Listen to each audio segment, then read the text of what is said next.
Ya, selanjutnya pemerintah Arab Saudi ini menangguhkan visa umroh sebagai antisipasi penyebaran virus corona. Kebijakan sementara ini membuat jemaah Indonesia tidak dapat melakukan ibadah umroh. Padahal ya, antusiasme untuk beribadah di tanah suci dari Indonesia bisa kita katakan sangat tinggi karena berdasarkan data statistik dari Kementerian Haji dan Umroh Arab Saudi, Indonesia adalah penyumbang jemaah umroh terbesar kedua di dunia pada tahun 2018-2019. Jadi saya ajak Anda untuk menelisik data terkait dengan umroh yang kami himpun dari situs resmi di Kementerian Agama Republik Indonesia. Kita buka, ini dia untuk Anda ketahui, for your information, Indonesia dan juga sumbangan jemaah umrohnya. Kita buka datanya, ini dia. Kalau kita lihat dari penyelenggara perjalanan ibadah umroh atau PPIU, terdata di bawah Kemenak atau di bawah Kementerian Agama ada 979 perseroan terbatas atau biro perjalanan umroh yang terdaftar di Kementerian Agama. Dan kemudian kalau kita lihat dari angka 979 ini di Jakarta ya, jumlah tersebut ini terbanyak ada di DKI Jakarta atau dari wilayah DKI Jakarta. Ini angkanya ada di sebesar 382 PPIU.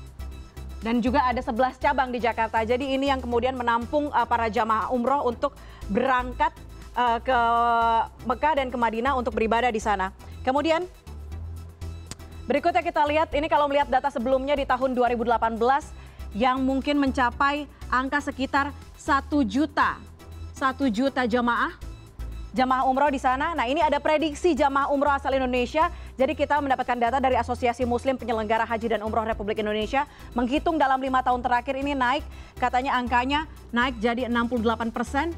Dan diprediksi tahun periode 2019-2020 ini akan ada 1,2 juta jamaah umroh yang akan datang ke Tanah Suci ya.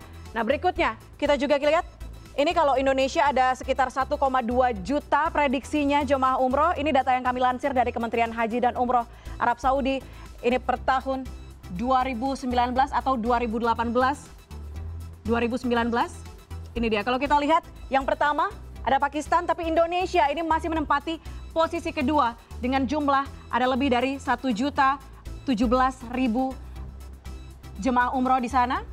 Kemudian ini sementara di peringkat pertama Pakistan menyumbang lebih dari 1,6 juta jemaah umroh ke Arab Saudi ya. Kemudian di posisi ketiga kita lihat ada India, kemudian di posisi keempat ada Mesir, dan di posisi kelima ada Algeria.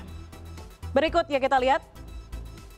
Nah, kalau ngomongin soal biaya, sementara dengan adanya kebijakan penangguhan visa umroh ya di Arab Saudi, bisa jadi nih membuat kecewa sejumlah calon jemaah yang sudah membayar dana besar dan sudah mendapatkan jadwal keberangkatan dalam waktu dekat.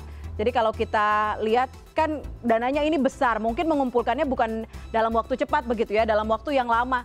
Nah, kalau kita lihat biaya umroh tahun 2020, yang pertama ada umroh reguler, kemudian ada umroh plus.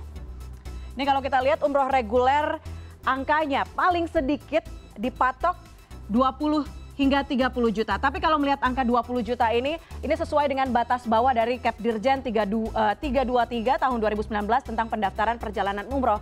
Sementara kalau kita lihat ke sini, ini adalah umroh plus, angkanya atau biaya perjalanannya, biaya beribadah di sana mulai dari 40 sampai dengan 47 juta rupiah. Ini yang membedakan lagi-lagi adalah fasilitas ya.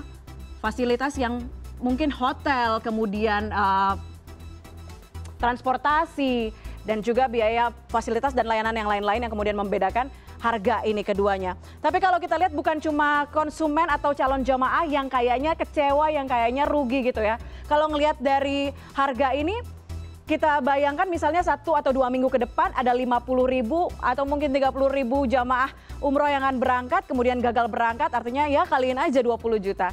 Berarti Biro Perjalanan Umroh dan Biro Perjalanan Umroh ini artinya rugi total ya, rugi besar begitu.